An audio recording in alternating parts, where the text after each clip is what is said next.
Hello friends, आप सभी लोगों का स्वागत है आपके अपने channel IAS study with Aryan पर। और मैं हूं आपका दोस्त आर्यन। देखिए दोस्तों, आज हमारा भारतीय संविधान एवं राज्य व्यवस्था का अध्याय 15वां है, जिसका नाम है अंतर्राज्यीय संबंध, यानी कि दो राज्यों या विभिन्न राज्यों के बीच में आपस में संबंध। तो इसमें दोस्तों विभिन्न राज्यों के बीच में जल विवाद, परिषदें, लोक अधिनियम, न्यायिक प्रक्रिया, व्यापार तथा वाणिज्य और क्षेत्रीय परिषदों के विषय में हम अध्ययन करेंगे दोस्तों। और ये सारा अध्ययन हम यूपीएससी आईएएस प्री के लिए कर रहे हैं। और ये सारा अध्ययन जो भी हम कर रहे हैं, ये हिंदी माध्यम के छात्रों के लिए, आप लोगों के लिए करा रहे हैं, क्योंकि हिंदी माध्यम के छात्रों को यूपीएससी आईएएस पीसीएस की तैयारी करने के लिए कंटेंट अवेलेबल नहीं हो पाता है। जो हमारा चैनल है, यहाँ पर आपको यूपीएससी आईएएस पीसीएस की पूरी तैयारी करवाई जा रही है दोस्तों, और जिससे आप अपनी तैयारी को सुदृढ़ कर सकें। तो दोस्तों ज़्यादा से ज़्यादा हमारे चैनल को सब्सक्राइब करें, ज़्यादा से ज़्यादा शेयर करें और ज़्यादा से ज़्यादा अपने मित्रों को इसका लिंक भेजें। आप लोगों को टाइम वेस्ट ना करते हुए हम अपने आज के प्रश्नों की ओर बढ़ते हैं। तो देखिए दोस्तों, आज के आपके प्रश्न स्क्रीन पर हैं। देखिए आज का पहला प्रश्न, भारतीय संघीय व्यवस्था की सफलता के संदर्भ में निम्नलिखित कथनों पर विचार कीजिए। यानी कि हमारा जो भारत में जो व्यवस्था है वह संघीय व्यवस्था है, तो भारतीय संघीय व्यवस्था की सफलता के संदर्भ में निम्नलिखित कथनों पर विचार कीजिए। देखिए, संघीय व्यवस्था की सफलता केंद्र एवं राज्यों के सौहार्दपूर्ण संबंधों तथा घनिष्ठ सहभागिता पर निर्भर होती है। यह हकीकत बात है दोस्तों। केंद्र और राज्यों में सौहार्दपूर्ण संबंध होने चाहिए, वैमनस्यपूर्ण संबंध नहीं होने चाहिए, और घनिष्ठ संबंध होने चाहिए, सहभागिता होनी चाहिए। तो दोस्तों घनिष्ठ सहभागिता पर निर्भर करती है, यह कहना बिल्कुल उचित है दोस्तों। पॉइंट नंबर आप लोगों का दूसरा देखते हैं, केंद्र राज्यों के अंतर संबंधों पर भी निर्भर करती है। यानी केंद्र और राज्यों के अंतर संबंधों पर भी ये व्यवस्था निर्भर करती है। ये फैक्ट की बात है जो कि सही है। देखिए, संसद द्वारा अंतर्राज्यीय सहभागिता तथा समन्वयता को बढ़ाने के लिए क्षेत्रीय परिषदों का गठन किया गया है, जिससे कि दोस्तों केंद्र और राज्य के बीच में सहभागिता बढ़ सके, सामंजस्य बना रह सके, इसलिए क्षेत्रीय परिषदों का गठन किया गया है। चौथा ऑप्शन निम्न में से कोई नहीं। तो देखिए दोस्तों, उपरोक्त कथनों में से कौन से कथन सत्य है? तो यहाँ पर पहला कथन आपका सत्य है ही है, दूसरा भी सत्य है, कथन तीसरा भी सत्य है, मतलब चौथा आपका गलत है। तो कह सकते हैं आप हमारा कथन पहला, दूसरा, तीसरा सही है। ओके दोस्तों, आगे बढ़ते हैं अपने अगले प्रश्न की ओर। देखिए, संविधान ने केंद्र एवं राज्य के अंतर्राज्यीय सौहार्द के संबंध में किए गए प्रावधानों के संदर्भ में निम्नलिखित में से कौन सा गलत है? गलत पूछ रहा है। देखिए, हमारा संविधान है, उसने केंद्र सरकार और राज्य सरकार के अंतर्राज्यीय यानी कि दो राज्यों के बीच जो सौहार्दों के संबंध है, उसके लिए जो प्रावधान किए हैं, उसमें कौन सा प्रावधान गलत है ये पूछ रहा है। देखिए, अंतर्राज्यीय जल विवादों का न्याय और निर्णय करना, या फिर अंतर्राज्यीय परिषद द्वारा समन्वयता न करना, या सार्वजनिक कानूनों, दस्तावेजों तथा न्यायिक प्रक्रियाओं को पारस्परिक मान्यता देना, या अंतर्राज्यीय व्यापार, वाणिज्य तथा समागम की स्वतंत्रता। तो देखिए दोस्तों, यहाँ पर आपका ऑप्शन सेकंड वाला गलत है। कौन सा ऑप्शन गलत है आपका? सेकंड वाला गलत है। देखिए, और अंतर्राज्यीय परिषद द्वारा समन्वय करना है, यहाँ पर ना करना गलत है।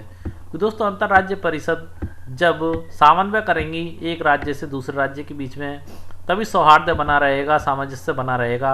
अगर वो एक दूसरे का सहयोग नहीं करेगी, सामंजस्यता नहीं बढ़ाएंगी, तो अंतर्राज्य परिषद द्वारा, अंतर्राज्य परिषद का मतलब ही क्या हो गया? अंतर्राज्य का परिषद का मतलब एक राज्य से दूसरे राज्य के बीच में आपके सौहार्दपूर्ण संबंध बने रहे, इसलिए उस परिषद का निर्माण किया गया है। और दोस्तों, अंतर्राज्य परिषद द्वारा आपके जल विवादों का निर्णय, न्याय और निर्णय भी किया जाता है। और दोस्तों, विभिन्न राज्य हैं, जैसे आपका राजस्थान हुआ, उत्तर प्रदेश हुआ, तो दो राज्य हुए, तो वहाँ पर व्यापार, वाणिज्य और समागम की स्वतंत्रता भी होती ही है दोस्तों। ओके दोस्तों, आगे देखते हैं अपना अगला प्रश्न। प्रश्न नंबर तीसरा, अंतर्राज्यीय जल विवाद के न्याय निर्णय से संबंधित कौन सा अनुच्छेद है? यानी कि अगर किसी दो राज्यों के बीच में जल, यानी कि नदियों के जल के बंटवारे के रूप में या तालाबों के जल के बंटवारे के रूप में जो जल से संबंधित जो भी विवाद होता है, उसके न्याय और निर्णय से संबंधित कौन सा अनुच्छेद है? तो आप लोगों के लिए बता देता हूँ। आपका ऑप्शन पहला, अनुच्छेद 261, अनुच्छेद 262, अनुच्छेद 263 और अनुच्छेद 264। तो देखिए दोस्तों, यहाँ पर दो राज्यों के बीच में अगर जल विवाद होता है, तो उसका निर्णय, उसका न्याय और निर्णय आपका अनुच्छेद 262 के अंतर्गत आता है। देखिए, संविधान का अनुच्छेद 262 अंतर्राज्यीय जल विवादों के न्याय निर्णय से संबंधित है। ओके दोस्तों, अंतर्राज्यीय की दो राज्यों के बीच में या विभिन्न राज्यों के बीच में। प्रश्न नंबर चौथा देखिए, अंतर्राज्यीय जल विवाद से संबंधित अनुच्छेद 262 के तहत निम्न में से कौन सा प्रावधान नहीं किया गया। देखिए दोस्तों, अंतर्राज्यीय जल विवाद के मुद्दे को सुलझाने के लिए अनुच्छेद आया था आपका 262। इसके अंतर्गत कुछ प्रावधान किए गए थे, तो ये पूछ रहा निम्न में से कौन सा प्रावधान नहीं किया गया है। देखिए, संसद कानून बनाकर अंतर्राज्यीय नदियां, यानी कि एक नदी जो दो राज्यों बह रही है, विभिन्न राज्यों में बह रही है, तो संसद कानून बनाकर अंतर्राज्यीय नदियों तथा नदी घाटियों के जल के प्रयोग, उनके बंटवारे, यानी कि जैसे कि आपकी जो नदी है चंबल आपकी मध्य प्रदेश में भी बहती है, राजस्थान में भी बहती है, तो दोस्तों इसी प्रकार से विभिन्न नदियां हैं, तो नदियों के जो जल है उसके बंटवारे के और उनके नियंत्रण से संबंधित किसी विवाद पर शिकायत का निर्णयन कर सकती है। किसको अधिकार दिया गया है? इसका अधिकार आपकी संसद। कौन कर सकता है? संसद कानून बनाकर दो विभिन्न राज्यों में अगर नदियां बहती हैं, एक से ज़्यादा राज्य बहती हैं, तो उसके बंटवारे को लेकर के या इतने जल का प्रयोग फलाना राज्य करेगा, इतने का ये राज्य करेगा, और उसके नियंत्रण से संबंधित कोई अगर विवाद होता है तो संसद कानून बनाकर उसका न्याय और निर्णय कर सकती है। तो दोस्तों ये प्रावधान आपके अनुच्छेद 262 के तहत किया गया था, ये बिल्कुल सही बात है। ओके दोस्तों, आगे देखते हैं। संसद यह भी व्यवस्था कर सकती है, यानी संसद को हमारी को क्या अधिकार है, यह भी व्यवस्था कर सकती है कि ऐसे किसी विवाद में ना ही उच्चतम न्यायालय और ना ही कोई अन्य न्यायालय अपने अधिकार क्षेत्र का प्रयोग करे। यानी कि दोस्तों ऐसे केसों में संसद ये भी व्यवस्था कर सकती है कि ऐसे इस प्रकार के केस जो हैं दो राज्यों में जल के बंटवारे को लेकर के विवाद के, वो ना तो आपके हाई कोर्ट में जाएंगे और ना उच्चतम न्यायालय में जाएंगे, संसद कोई कानून द्वारा इसका निपटारा कर सकती है। ओके दोस्तों, यानी कि ये प्रावधान भी किया गया आपके अनुच्छेद 262 के तहत। तो देखिए फिर कौन सा नहीं किया गया होगा। देखिए, संसद जल विवाद के निपटारे के लिए अतिरिक्त न्यायिक तंत्र की आवश्यकता की पूर्ति के लिए कानून बनाएगा। तो दोस्तों दो ही प्रावधान किए गए हैं उसमें 262 के अंतर्गत, जो मैंने पहला भी आपको बता दिया। पहला प्रावधान ये है और दूसरा प्रावधान ये है। तीसरा जो नीचे दिया गया इस प्रकार का कोई प्रावधान नहीं किया गया है। ओके दोस्तों, इस प्रकार आपका तीसरा ऑप्शन यहाँ पर गलत है। आगे बढ़ते हैं अपने अगले प्रश्न की ओर। देखिए, नदी बोर्ड अधिनियम कब बनाया गया था? महत्वपूर्ण प्रश्नों की श्रेणी में आता है। नदी बोर्ड अधिनियम कब बनाया गया था? 1950 में बनाया गया था, 1952 में बनाया गया था, 1954 में बनाया गया था या 1956 में बनाया गया था?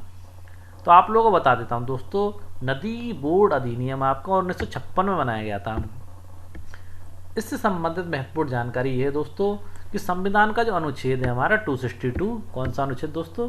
संविधान का अनुच्छेद हमारा 262 के तहत किए गए दो प्रावधान, जो मैंने पिछले चौथे क्वेश्चन में आपको बताए थे कि संविधान के अनुच्छेद 262 के तहत किए गए दो प्रावधानों के अधीन, यानी कि जो दो प्रावधान किए गए उन्हीं प्रावधानों के अधीन संसद ने नदी बोर्ड अधिनियम 1956 बनाया था। ओके दोस्तों, प्रश्न नंबर 6 देखते हैं।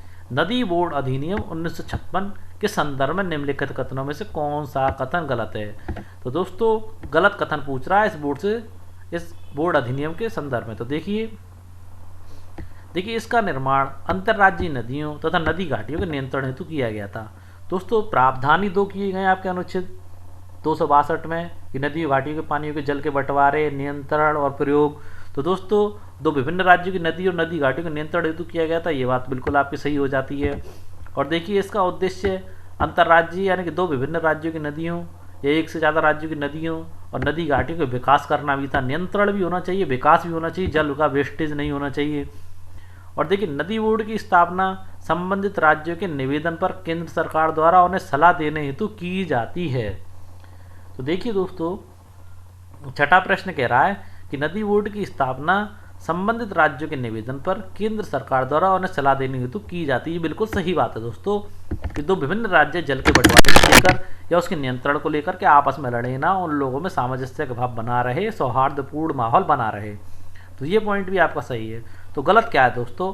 देखिए, ये विवाद की स्थिति में एक अस्थायी न्यायालय की गठन की शक्ति प्रदान करता है। तो दोस्तों आपका यहाँ पर जो पॉइंट गलत है वो बिल्कुल यही गलत है। अब देखिए क्यों गलत है, क्योंकि ये अंतर्राज्यीय यानी कि अंतर्राज्यीय जल विवाद अधिनियम के अंतर्गत नहीं आता है। आप लोगों को मैं बता देता हूँ, ये अंतर्राज्यीय जल विवाद अधिनियम के अंतर्गत नहीं आता है, इसलिए ये चीज गलत है। ओके दोस्तों, ये जो चीज आती है, देखिए मैं गलत बोल रहा हूँ यहाँ पर।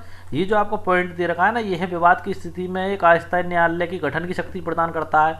दोस्तों ये गठन की शक्ति जो प्रदान करता है वो देता है आपका अंतर्राज्यीय जल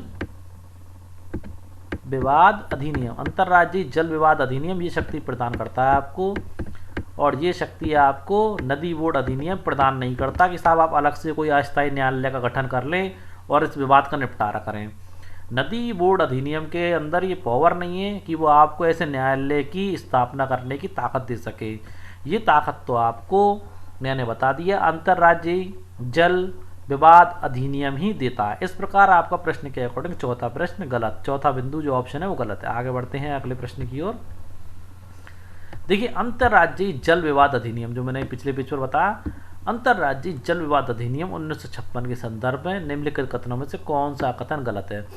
दोस्तों इस प्रश्न में हम यह भी जानेंगे कि अंतर्राज्यीय जल विवाद अधिनियम 1956 में कौन कौन सी शक्तियां विद्यमान होती हैं। देखिए, संविधान के अनुच्छेद 261 के तहत किए गए प्रावधानों के अधीन संसद ने इस कानून को बनाया था। महत्वपूर्ण बिंदु यहाँ पर इन्होंने दे दिया कि अंतर्राज्यीय जल विवाद अधिनियम 1956 को अनुच्छेद 261 के तहत किए गए प्रावधानों के अधीन किसने बनाया था? संसद ने बनाया था। किसने बनाया था? संसद ने बनाया था। महत्वपूर्ण बिंदु है ये। उसके बाद देखिए पॉइंट नंबर दूसरा, यहाँ पर एक चीज थोड़ी सी गलत दी गई, संविधान के अनुच्छेद 261 के तहत नहीं था दोस्तों, संविधान के अनुच्छेद 262 के तहत था। क्या दे रखा था? संविधान के अनुच्छेद 262 के तहत था। ओके दोस्तों, देखिए तो दोस्तों 261 दे रखा है तो पहला ही बिंदु यहाँ पर आपका गलत हो गया, यानी कि पहला कथन गलत है क्योंकि 262 के तहत किया गया था। आगे देखिए, इसमें केंद्र सरकार का अंतर्राज्यीय नदी अथवा नदी घाटी के जल के संबंध में दो अथवा दो राज्यों के मध्य विवाद के निर्णय हेतु एक अस्थायी न्यायालय की गठन की शक्ति प्रदान करता है। ये मैं आपको ही पहले बता चुका। अगर दो राज्यों के बीच में जल के बंटवारे को लेकर के विवाद हो रहा है या नियंत्रण को लेकर के विवाद हो रहा है तो दोस्तों अंतर्राज्यीय जल विवाद अधिनियम 1956 आपको एक अस्थायी न्यायालय के गठन की शक्ति प्रदान करता है। देखिए, इसमें यह भी प्रावधान है कि न्यायाधिकरण का निर्णय अंतिम तथा विवाद से संबंधित सभी पक्षों के लिए मान्य होगा। यानी कि दोस्तों जो अस्थायी न्यायालय द्वारा जो निर्णय कर दिया जाएगा वो अंतिम निर्णय होगा और विवाद से संबंधित सभी पक्षों को वो मानना ही होगा, यानी कि उन लोगों के लिए उसका निर्णय मानना बाध्यकारी है। पॉइंट नंबर चौथा देखते हैं आपका, कोई जल विवाद जो इस अधिनियम के अंतर्गत ऐसे किसी न्यायाधिकरण के अधीन हो, उच्चतम न्यायालय तथा किसी दूसरे न्यायालय के अधिकार क्षेत्र से बाहर होता है। दोस्तों जब प्रावधान ये कर दिया गया है कि अस्थायी न्यायालय जो निर्णय कर देगा सभी पक्षों को मानना है, तो दोस्तों हाई कोर्ट और सुप्रीम कोर्ट के अधिकार क्षेत्र से तो बाहर रहेगा ही। तो दोस्तों इस प्रकार आपका कथन चौथा भी सही है, तीसरा भी सही है, दूसरा भी सही है, और प्रश्न गलत की पूछ रहा है तो गलत आपका पहला ही कथन है क्योंकि यहाँ पर अनुच्छेद 261 ना होकर के 262 है। आगे बढ़ते हैं अपने अगले प्रश्न की ओर। देखिए प्रश्न 8वां, 2016 तक केंद्र सरकार कितने जल विवाद न्यायाधिकरणों का गठन कर चुकी है जो अस्थायी रूप से जल विवाद को निपटाते हैं? दोस्तों 8 का, 10 का, 15 का, 20 का। तो मैं आप लोगों को बता देता हूं 2016 तक हमारी केंद्र सरकार जल विवाद न्यायाधिकरणों की 8 जल विवाद न्यायाधिकरणों का गठन कर चुकी है, जो मैंने अपने नेक्स्ट पेज पर आप लोगों को दिए गए, जिन्हें मैं आप लोगों को बताऊंगा। उससे पहले आपका 9वां नंबर का प्रश्न हल कर लेते हैं। दोस्तों देखिए, राज्यों के मध्य तथा केंद्र तथा राज्यों के मध्य समन्वय के लिए अंतर्राज्य परिषद के गठन की व्यवस्था कौन सा अनुच्छेद करता है? अंतर्राज्य परिषद के गठन की व्यवस्था कौन सा अनुच्छेद करता है केंद्र और राज्यों के मध्य सामंजस्य बना रहे इस बात के लिए? तो देखिए अनुच्छेद 269, अनुच्छेद 265, अनुच्छेद 263 या अनुच्छेद 264। तो देखिए ये व्यवस्था आपका अनुच्छेद 263 करता है। किस किस के बीच में? केंद्र और राज्य के मध्य सामंजस्य के लिए अंतर्राज्य परिषद का गठन अनुच्छेद 263 करता है। और देखिए अंतर्राज्य परिषद का गठन सार्वजनिक हित में राष्ट्रपति कर सकता है। इसका गठन करने की जो पावर किसके पास होती है वो राष्ट्रपति के पास होती है। किसके पास होती है दोस्तों? राष्ट्रपति के पास इसका गठन करने की पावर होती है। ओके, यहाँ मैंने आप लोगों को बता दिया है, कॉन्सेप्ट को पूरा क्लियर करता चल रहा हूँ जिससे कि आपके किसी प्रश्न के संबंध में कोई क्वेरीज ना हो। और उसके बाद भी अगर किसी प्रश्न के संबंध में आप लोग क्यूरीज होती हैं तो आप कमेंट बॉक्स में डाल के हमसे पूछ सकते हैं। मगर किसी भी टॉपिक में या किसी प्रश्न में आप कंफ्यूज मत होना और दोस्तों वीडियो को पूरा देखना। ओके दोस्तों, आगे बढ़ते हैं अपने अगले प्रश्न की ओर।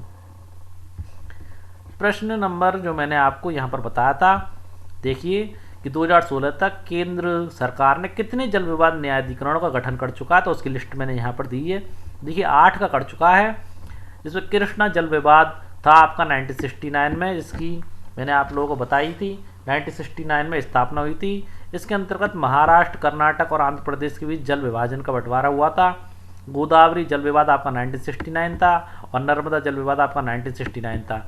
ये तीनों के तीनों आपके 1969 में हुए थे। देखो महाराष्ट्र था, कर्नाटक था, आंध्र प्रदेश था, मध्य प्रदेश, उड़ीसा और यहाँ पर नर्मदा वाले में नर्मदा नदी राजस्थान में पड़ती है, राजस्थान, गुजरात, मध्य प्रदेश और महाराष्ट्र। ओके दोस्तों, और रावी और ब्यास जल विवाद न्यायाधिकरण आपका 1986 में हुआ था, जो पंजाब, हरियाणा और राजस्थान के मध्य हुआ था।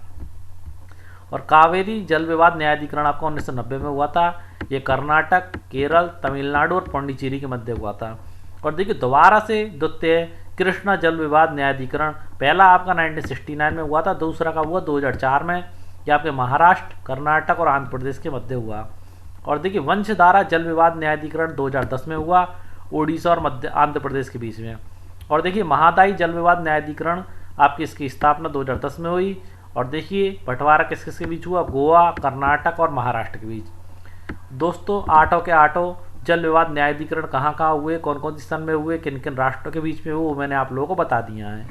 तो अब बढ़ते हैं अपने अगले प्रश्न की ओर। देखिए अंतर्राज्यीय परिषद का गठन, प्रश्न क्या पूछ रहा है, अंतर्राज्यीय परिषद का गठन किस आयोग की सिफारिश पर किया गया था। महत्वपूर्ण प्रश्न है, यानी कि अंतर्राज्यीय परिषद का जो गठन किया गया था किस आयोग की सिफारिश पर किया गया था। देखिए सरकारी आयोग जो 1983 से 1987 में बनाता है, या पुंछी आयोग 2007 में बनाता है, प्रशासनिक सुधार आयोग जो 1966 में बनाता है, निम्न में से कोई नहीं। तो दोस्तों आपके 10वें प्रश्न का सही उत्तर मैं आप लोगों को बता देता हूँ। इसका जो गठन किया गया था, अंतर्राष्ट्रीय परिषद का जो गठन किया था सरकारी आयोग की सिफारिश पर किया गया था। किसकी सिफारिश पर किया गया था, सरकारी आयोग की सिफारिश पर किया गया था। देखिए दोस्तों अंतर्राज्यीय परिषद का गठन सरकारी आयोग की सिफारिश को मानते हुए बीपी सिंह के नेतृत्व वाली जनता दल सरकार ने 1990 में किया था। कब किया था दोस्तों, 1990 में। ओके दोस्तों, और इसके अध्यक्ष उस समय हमारे प्रधानमंत्री जी थे, यानी कि बीपी सिंह जी प्रधानमंत्री थे, वो ही इसके अध्यक्ष थे। अगला प्रश्न देखिए, प्रश्न नंबर 11, अंतर्राज्य परिषद, प्रश्न बदल रहा है। अंतर्राज्य परिषद सचिवालय, अंतर्राज्य परिषद सचिवालय की स्थापना कब की गई थी। अंतर्राज्य परिषद सचिवालय की स्थापना कब की गई थी। दोस्तों ऑप्शन पहला 1990, 1991, 1992, 1993। तो इस प्रश्न का सही उत्तर आपका ऑप्शन बी है, यानी कि दूसरा 1991 में अंतर्राज्य परिषद सचिवालय की स्थापना की गई थी। देखिए दोस्तों अंतर्राज्य परिषद के सहायतार्थ एक सचिवालय होता है, जिसे मैंने क्या कहा, देखिए अंतर्राज्य परिषद यानी कि जो ऊपर दे रखा अंतर्राज्य परिषद, इसकी सहायता के लिए एक सचिवालय होता है। क्या होता है, एक सचिवालय होता है, जिसे क्या नाम दिया गया, अंतर्राज्य परिषद सचिवालय कहा जाता है। किसके नीचे होता है दोस्तों, इसी के नीचे होता है, अंतर्राज्य परिषद के नीचे होता है अंतर्राज्य परिषद सचिवालय। ओके दोस्तों, इसकी स्थापना 1991 में की गई थी और इसका प्रमुख भारत सरकार का एक सचिव होता है। प्रमुख कौन होता है, लिख लेना, इसका प्रमुख भारत सरकार का एक सचिव होता है। 2011 में यह सचिवालय के रूप में भी कार्य कर रहा है। किस रूप में काम कर रहा है दोस्तों, 2011 में सचिवालय के रूप में भी कार्य कर रहा है। महत्वपूर्ण बिंदु है जो मैंने आप लोगों को बता दिया है। आगे बढ़ते हैं, आपका अगला प्रश्न देखिए, प्रश्न नंबर 12, एक राज्य के कानून और दस्तावेज दूसरे राज्य में अमान्य हो, यानी कि अमान्य हो, ऐसी परेशानियों को दूर करने के लिए संविधान में किस उपवाक्य का प्रयोग किया गया है। दोस्तों जब हमारा भारत पूरा एक देश है और एकता में ही शक्ति होती है दोस्तों, पूरा भारत देश हमारा एकता में पिरोया गया है। डॉक्टर सरदार वल्लभ भाई पटेल के द्वारा भारत का एकीकरण करवाया गया था दोस्तों। तो ऐसा तो हो नहीं सकता कि एक राज्य में, जैसे राजस्थान में कोई निर्णय दिया जाए किसी जमीनी विवाद को लेकर के, और वो आपका उत्तर प्रदेश में जाते हैं, पंजाब में जाते हैं, हरियाणा में जाते हैं, दिल्ली में जाते हैं, वहाँ अमान्य हो, तो दोस्तों फिर न्यायालय होने का क्या फ़ायदा। तो इसी परेशानी को दूर करने के लिए, यानी कि एक राज्य के कानून और दस्तावेज दूसरे राज्य में अमान्य हो, यानी कि अमान्य नहीं होने चाहिए, ऐसी परेशानी को दूर करने के लिए संविधान में एक उपवाक्य का प्रयोग किया गया। तो प्रश्न पूछ रहा है वो उपवाक्य क्या है। उम्मीद है प्रश्न समझ गए होंगे आप। तो देखिए, पूर्ण अविश्वास तथा भरोसा, पूर्ण विश्वास तथा साख, पूर्ण साख एवं विश्वास, निम्न में से कोई नहीं। तो दोस्तों इसका सही उत्तर है पूर्ण विश्वास तथा साख, यानी कि देश में किसी भी राज्य में कोई फैसला दिया गया हो तो वहाँ पूर्ण विश्वास रखें उस पर और उसकी साख को बनाए रखें। ओके दोस्तों, प्रश्न नंबर 13वां देखते हैं। प्रश्न नंबर 13वां, लोक अधिनियम, दस्तावेज तथा न्यायिक प्रक्रियाओं के संदर्भ में निम्नलिखित कथनों पर विचार कीजिए। किस किस पर? लोक अधिनियम, दस्तावेज और न्यायिक प्रक्रिया के संदर्भ में निम्नलिखित कथनों पर विचार कीजिए। देखिए, लोक अधिनियम में सरकार के विधायी तथा कार्यकारी दोनों कानून निहित होते हैं, ये बात बिल्कुल सही है दोस्तों। सार्वजनिक दस्तावेजों में कोई आधिकारिक पुस्तक, रजिस्टर अथवा किसी लोक सेवक द्वारा अपने आधिकारिक कार्यों के निर्वाह में बनाए गए दस्तावेज शामिल हैं, बिल्कुल सही बात है दोस्तों। और देखिए, भारत के मतलब सार्वजनिक दस्तावेजों में क्या चीज़ होती है? सार्वजनिक दस्तावेजों में वही होती है दोस्तों, कोई आधिकारिक पुस्तक है, रजिस्टर्ड पुस्तक है, या कोई लोक सेवक है यानी गवर्नमेंट सर्वेंट है, कोई लोक अधिकारी है, सिविल अधिकारी है, और वो आधिकारिक कार्य जो गवर्नमेंट की मान्यता प्राप्त कार्य हैं उनके निर्वाह में किए गए दस्तावेज जो बनाता है, वो सारी चीज़ें सार्वजनिक दस्तावेजों में शामिल होती है। जैसे एक राज्य में भी माना जाता है, जैसे किसी राज्य में कोई जमीनी विवाद बंटवारा हुआ, जैसे अयोध्या का बंटवारा हुआ, अयोध्या बाबरी मस्जिद जो विवादित क्षेत्र था, तो वहाँ पर जो बंटवारा हुआ उसे पूरे देश में माना गया।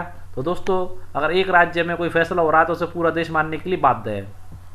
आगे देखिए, भारत के किसी भी भाग में दीवानी न्यायालय की आज्ञा तथा अंतिम निर्णय प्रभावी होगा। देखिए, महत्वपूर्ण बिंदु है। दीवानी यानी कि जमीन संबंधित विवाद, भारत के किसी भी भाग में दीवानी न्यायालय की आज्ञा तथा अंतिम निर्णय प्रभावी होगा। मतलब इस न्यायिक निर्णय पर बिना किसी नए मुकदमे की आवश्यकता के अंतिम निर्णय ही प्रभावी रहेगा। ऐसा नहीं है कि आपने राजस्थान में ज़मीन खरीदी और आप वहाँ पर उसका मुकदमा जीत गए तो दोबारा आप यूपी में जाकर के उसका मुकदमा लड़ेंगे। एक ही निर्णय जो हो गया एक राज्य में, वो आपका भारत के हर राज्य में मान्य होगा। अब तो दोस्तों जम्मू कश्मीर में भी आप लोग ज़मीन खरीद सकते हैं, जब से हमारे प्रधानमंत्री जी ने वहाँ से धारा को हटाया है। ओके दोस्तों, और वहाँ पर भी जो निर्णय होगा वो पूरे देश में मान्य होगा। देखिए, फौजदारी मामलों में भी वही अंतिम निर्णय प्रभावी रहेगा। देखिए, फौजदारी मामलों में ये नियम बदल जाता है। ये फौजदारी मामलों में अलग अलग राज्य अपनी अपनी कुछ धारा को ऐड कर देते हैं, कुछ एक्ट बना देते हैं। तो दोस्तों फौजदारी मामलों में निर्णय बदल जाता है। कुछ भिन्नताएं हो सकती हैं फौजदारी यानी कि लड़ाई झगड़ों के जो मामले होते हैं, मर्डर वगैरह के, पर दीवानी न्यायालय की जो होती है, दीवानी मामलों में पूरा देश में एक निर्णय कहीं हो गया तो वो पूरे देश में मान्य होगा। अब देखिए अगला प्रश्न, अंतर्राज्यीय व्यापार तथा वाणिज्य का वर्णन संविधान के किस भाग एवं अनुच्छेद में किया गया है? एक अच्छा प्रश्न आप लोगों के सामने है दोस्तों। अंतर्राज्यीय व्यापार तथा वाणिज्य का वर्णन संविधान के किस भाग एवं अनुच्छेद में किया गया है? संविधान के भाग 11 अनुच्छेद 245 से 263, संविधान के भाग 12 264 से 301, संविधान के भाग 13 301 से 307, संविधान के भाग 14 308 से 323। तो पहले इस प्रश्न का उत्तर दूंगा दोस्तों। देखिए पहले जान लीजिए कि आपके संविधान के भाग 11 अनुच्छेद 245 से 263 के अंतर्गत क्या आता है। इसमें आता है दोस्तों संघ और राज्यों के बीच संबंध आते हैं। और अनुच्छेद 12 और जो आपका जो भाग 12 है जिसमें अनुच्छेद 264 से लेकर के 300A तक आते हैं, वो आपके वित्त, संपत्ति, संविधान और बाद से संबंधित हैं। और आपका जो भाग 13 है जिसके अंतर्गत अनुच्छेद 301 से 307 हैं, ये भारत के भीतर व्यापार, वाणिज्य, संविधान, ये सारी चीज़ें इसके अंतर्गत आती हैं। यानी कि प्रश्न के अकॉर्डिंग आपका ऑप्शन 13 सही है। यानी कि अंतर्राज्य व्यापार वाणिज्य का वर्णन, यानी कि अंतर्राज्य व्यापार वाणिज्य का वर्णन संविधान के किस भाग यानी कि भाग 13 में और अनुच्छेद 301 से लेकर के 307 में किया गया है दोस्तों। अब देखिए फिर बचा आपका चौथा विकल्प, तो भाग 14 में क्या है। देखिए दोस्तों भाग 14 में संघ और राज्यों के अधीन सेवाएं आती हैं, जिसमें अनुच्छेद आपके 308 से 323 तक सम्मिलित हैं। अब प्रश्न नंबर 15 देखिए, क्षेत्रीय परिषदों, महत्वपूर्ण प्रश्न है, क्षेत्रीय परिषदों का गठन किस अधिनियम के द्वारा किया गया है? किसके द्वारा किया गया दोस्तों? राज्य पुनर्गठन अधिनियम 1956, या भारत सरकार अधिनियम 1935, या पूर्वोत्तर परिषद अधिनियम 1971, या निम्न में से कोई नहीं। तो दोस्तों 15वें प्रश्न का मैं आप लोगों को पहले सही उत्तर बताता हूँ। क्षेत्रीय परिषदों का गठन आपके राज्य पुनर्गठन अधिनियम 1956 के तहत किया गया है। और दोस्तों देखिए बाकी की भी इसमें कुछ दी गई है महत्वपूर्ण जानकारी, जिसे मैं आप लोगों को देना चाहूँगा। देखिए पहले तो क्षेत्रीय परिषद से संबंधित महत्वपूर्ण जानकारी सुन लीजिए। देखिए क्षेत्रीय परिषदें जो होती है संवैधानिक निकाय हैं। क्या है? संवैधानिक निकाय हैं। और देखिए इसका गठन संसद द्वारा अधिनियम बनाकर किया जाता है। किसके द्वारा गठन किया जाता है? संसद द्वारा अधिनियम बना करके इसका गठन किया जाता है। ये चीज़ आप लोग नोट डाउन कर लेना है। इनका गठन संसद द्वारा अधिनियम बना करके किया जाता है, जो कि राज्य पुनर्गठन अधिनियम 1956 है। और इस कानून ने देश को 5 क्षेत्रों में विभाजित किया है। कितने क्षेत्रों में विभाजित किया है इस कानून ने देश को? महत्वपूर्ण पॉइंट है दोस्तों, 5 क्षेत्रों में विभाजित किया है। 5 क्षेत्र में आप लोगों को बता रहा हूँ, आप लोग लिख लेना। एक क्षेत्र तो इन्होंने बता दिया उत्तरी। देखिए अगर आप मैप बनाना चाहें तो देख सकते हैं, यहाँ होता है पूरब, और यहाँ होता है पश्चिम, और यहाँ होता है उत्तर, और यहाँ होता है दक्षिण। तो दोस्तों इन्होंने 5 क्षेत्रों में विभाजित किया। एक तो उत्तरी क्षेत्र में ही कर दिया, पहला क्षेत्र तो इन्होंने ये मान लिया। और दूसरा माना मध्य पूर्वी। कौन सा माना? मध्य पूर्वी, यानी कि मध्य पूर्व का क्षेत्र माना। और तीसरा पश्चिमी तथा दक्षिणी, यानी कि एक तो ये हो गया मध्य पूर्वी, और ये हो गया कि आपका पश्चिमी तथा दक्षिणी। तो दोस्तों 5 क्षेत्रों में विभाजित कर दिया तथा प्रत्येक क्षेत्र के लिए एक क्षेत्रीय परिषद का गठन किया गया है। ओके दोस्तों, अब देखिए एक चीज़ और है यहाँ पर, पूर्वोत्तर परिषद अधिनियम 1971। देखिए दोस्तों जो क्षेत्रीय परिषदों के अतिरिक्त एक पूर्वोत्तर परिषद का गठन एक अलग संसदीय अधिनियम पूर्वोत्तर परिषद अधिनियम 1971 के द्वारा किया गया था। दोबारा सुन लीजिए दोस्तों, क्षेत्रीय परिषदों के अतिरिक्त एक पूर्वोत्तर परिषद का गठन एक अलग संसदीय अधिनियम पूर्वोत्तर परिषद अधिनियम 1971, जो मैंने यहाँ पर दे रखा है, द्वारा किया गया था। इसके सदस्यों में असम था, मणिपुर था, मिजोरम था, अरुणाचल प्रदेश था, नागालैंड था, मेघालय था, त्रिपुरा था और सिक्किम सम्मिलित था दोस्तों। और देखिए इसके कार्य कुछ अतिरिक्त कार्यों सहित वही हैं जो क्षेत्रीय परिषदों के हैं। ओके दोस्तों, इस प्रकार दोस्तों आज के हमारे सारे प्रश्न कंप्लीट हो जाते हैं, एमसीक्यूज कंप्लीट हो जाते हैं। तो हमारी वीडियो आप लोगों को कैसी लगी कमेंट बॉक्स में ज़रूर बताएं दोस्तों। और दोस्तों आवश्यक रूप से चैनल को सब्सक्राइब जरूर करें।